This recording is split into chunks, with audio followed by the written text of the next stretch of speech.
transformar a pedra em pão. Por quê? Porque aquela era a necessidade dele. Nesse processo de amassar, muitas vezes, irmãos, nós vamos ser tentados exatamente naquilo onde nós temos necessidade. Mas o oleiro, ele garante a vitória. Mesmo quando ele te leva para o deserto, porque foi o Espírito Santo que levou Jesus para o deserto.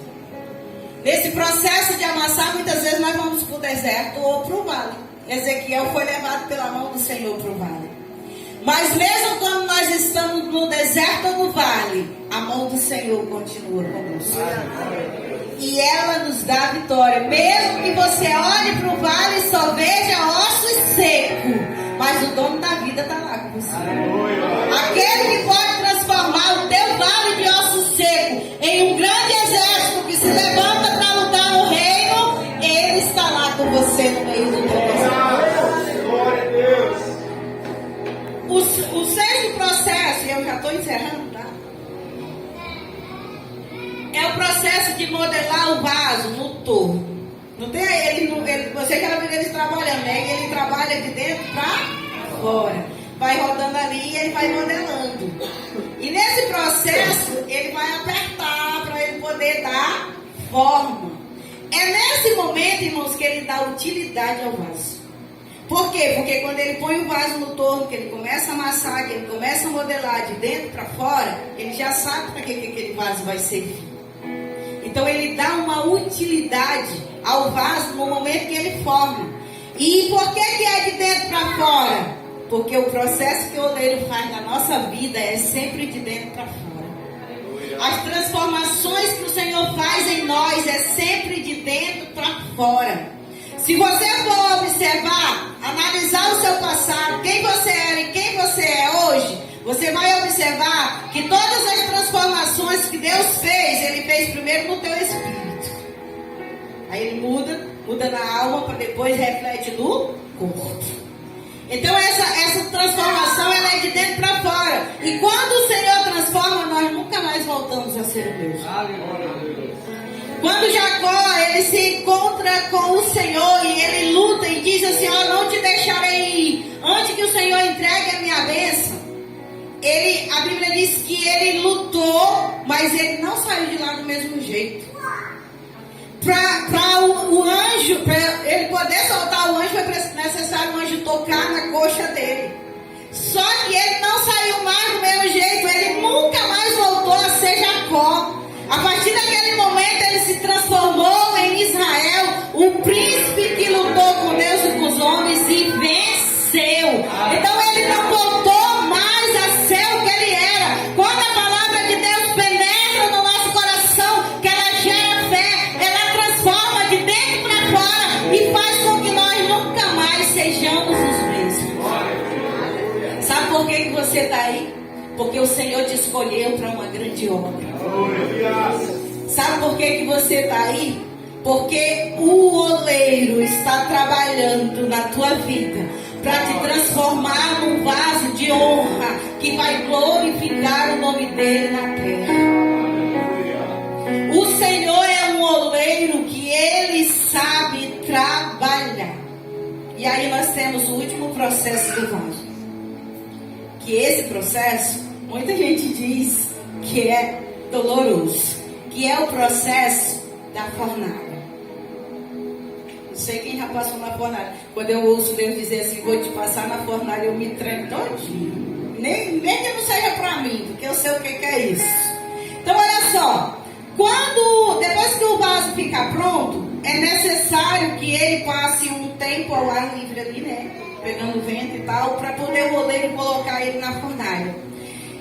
Quando ele é colocado na fornalha, ele fica no mínimo 24 horas. Nesse processo da fornalha. Depende do tamanho do vaso, depende da forma, depende da utilidade, mas o mínimo é 24 horas.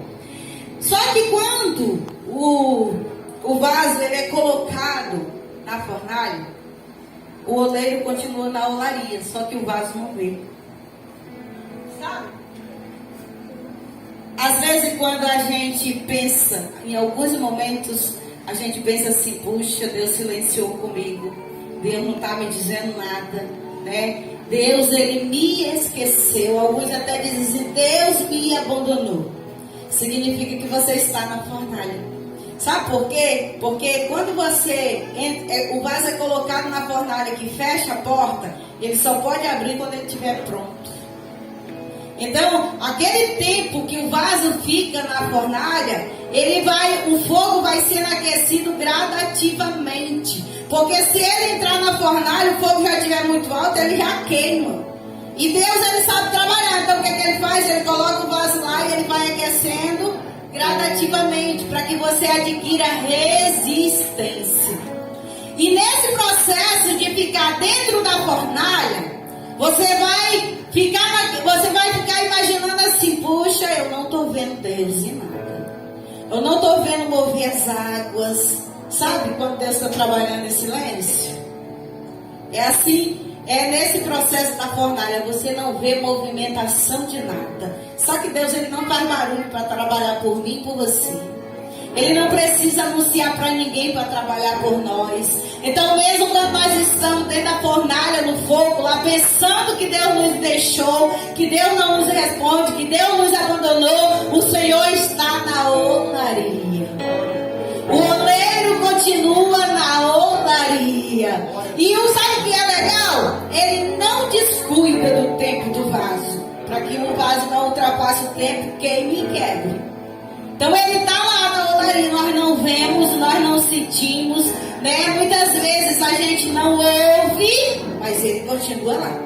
E ele está cuidando para que você não passe do ponto, para que você adquira a consistência certa.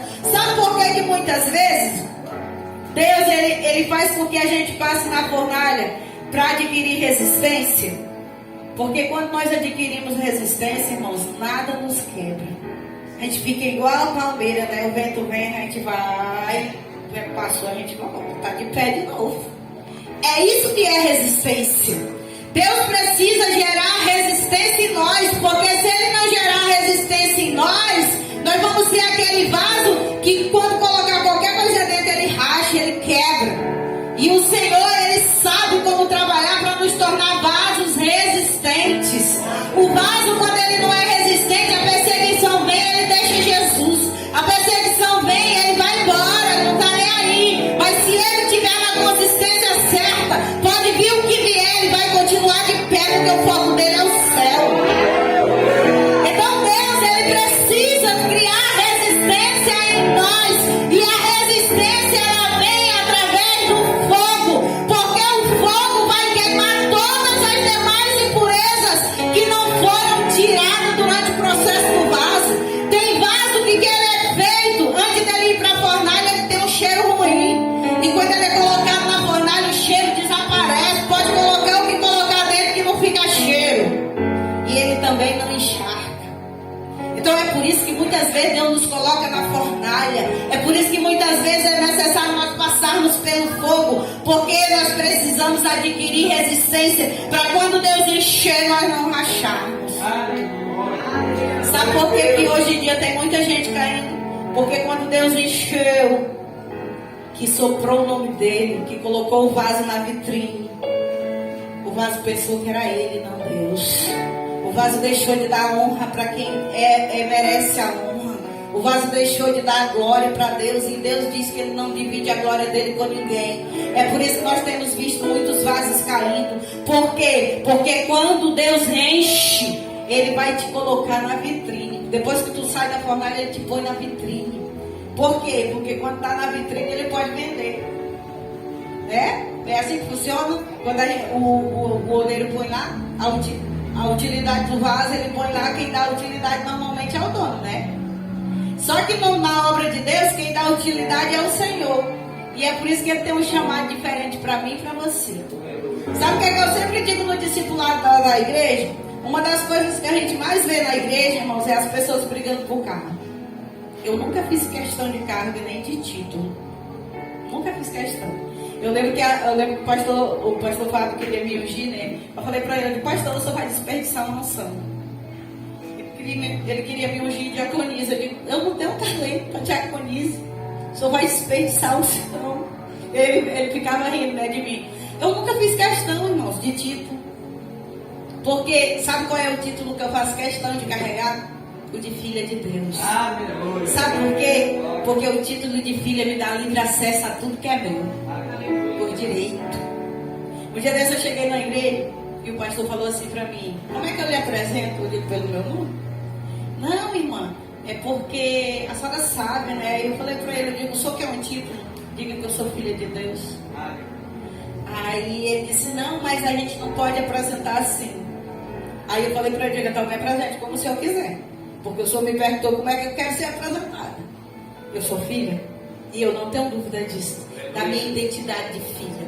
E quando nós temos convicção da nossa identidade de filho, nós sabemos que nós temos livre acesso ao Pai. Qual é o filho que não tem livre acesso ao Pai? E isso é o que é importante, irmãos, para nós. É nós termos livre acesso ao Pai. E a Bíblia diz assim: ó, Ele já nos deu todas as bênçãos na região celestial. Já foi liberada como filha. Eu só preciso tomar posse. Está faltando alguma coisa aí? Ele já liberou. Você só precisa tomar posse. Sabe qual é a diferença entre tomar posse e dizer que eu tenho direito? Vou usar o Simon como exemplo. Se o Simon me der 100 reais, ele vai dizer assim: mãe, a senhora tem 100 reais. Se eu não for buscar, ou se ele não transferir para mim, eu recebo? Não. Mas é meu, né? Ele não já me deu?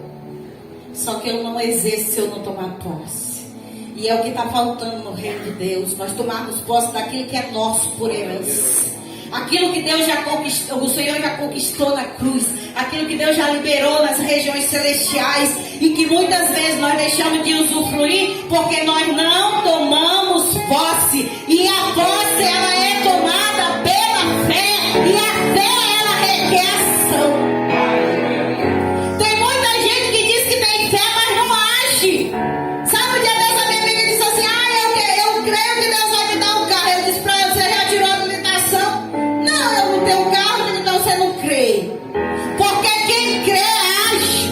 Se eu creio que Deus vai me dar algo, eu tenho que fazer a minha parte. Eu preciso fazer aquilo que vai dizer para Deus que eu creio.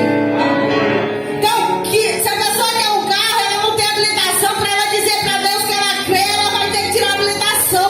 Porque quando ela tira a habilitação, ela vai dizer: Deus, eu creio que tu vai me dar o carro. Porque a habilitação, irmão, é responsabilidade nisso. O carro já é outros 500. Mas a habilitação é responsabilidade nossa. É nós que temos que tirar. Deus não vai lá não fazer a prova por nós. Deus não vai lá fazer o teste teórico, nem a prova para você passar, não. É nós. Então, nós precisamos nos apossar daquilo que Deus já liberou sobre a nossa vida. Nós precisamos tomar posse, dizer: é meu e ninguém toca. Sabe por quê? A gente tem visto muita gente perdendo, às vezes até a família, porque se conforma, acha que é natural. Nós estamos em guerra, irmãos. E não é só no físico, não. Nós estamos vivendo um tempo onde a Bíblia diz que o mundo jaz no maligno. Então eu quero te dizer, pode ficar de pé. Eu quero te dizer nessa noite que Deus, Ele tem um propósito para a tua vida. Ele tem um chamado para você. E Ele quer que você seja vaso. Vaso de honra. Vaso para honrar o nome dele. E para todo vaso, o Senhor tem azeite para colocar. Sabe por quê? Porque o vaso não faz nada se o Senhor não encher. No reino de Deus, o vaso não faz nada sem que ele seja cheio do Espírito Santo. A palavra de Deus diz em Atos 1:8: e descerá sobre vós o Espírito Santo, e vocês receberão poder, e ser-me-eis testemunho em Jerusalém e até os confins da terra. Mas para eu ir, eu preciso ser cheia do Espírito Santo. Vaso vazio não tem utilidade. E hoje é noite de Deus encher vasos. Hoje é noite de renovo.